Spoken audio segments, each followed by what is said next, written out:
A special thank you to each of our subscribers who make this channel possible. Here's today's story. In a rapidly evolving conflict, ceasefire talks between Hamas and Israel are poised to resume next week, according to a Hamas official. This announcement comes amidst ongoing Israeli airstrikes across Gaza, where humanitarian conditions are deteriorating at an alarming rate, pushing the Palestinian population towards famine. Hamas official Bassem Naim disclosed on Friday that an Israeli delegation is expected to depart for consultations early next week, a sign that negotiations may be back on the table. However, this development follows a tumultuous period where both the United States and Israel recalled their negotiating teams from Qatar, raising questions about the future of these discussions.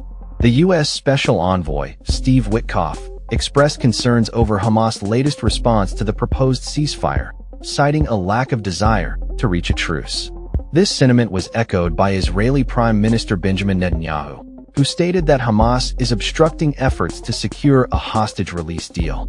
In light of these challenges, Netanyahu indicated that Israel, in collaboration with U.S. allies, is exploring alternative options to address the crisis, although specific details remain undisclosed.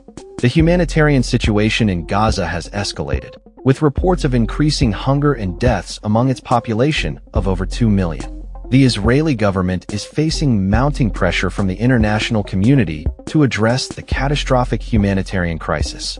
In a joint statement, leaders from Britain, France, and Germany urged Israel to allow unrestricted aid into Gaza, emphasizing the need for immediate humanitarian assistance to the civilian population.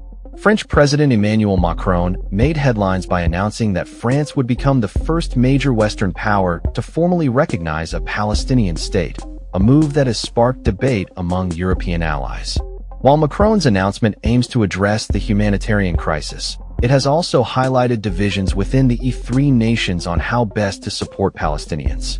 Germany, traditionally a staunch ally of Israel, has recently adopted a firmer stance, calling for greater humanitarian aid and describing Israeli military actions in Gaza as unacceptable. Meanwhile, British Prime Minister Keir Starmer faces increasing pressure from opposition MPs and members of his own Labour Party to formally recognize Palestinian statehood. A letter signed by 221 MPs in the House of Commons urged Starmer to take action, reinforcing the long-standing support for a two-state solution. As the situation continues to evolve, both Israel and Hamas are at a crossroads, with the potential for renewed negotiations hanging in the balance. The international community watches closely, hoping for a resolution that can alleviate the suffering of civilians caught in the crossfire. That's all for this story. We upload videos every day covering many different subjects, so hit that subscribe button to stay informed. Thanks for watching.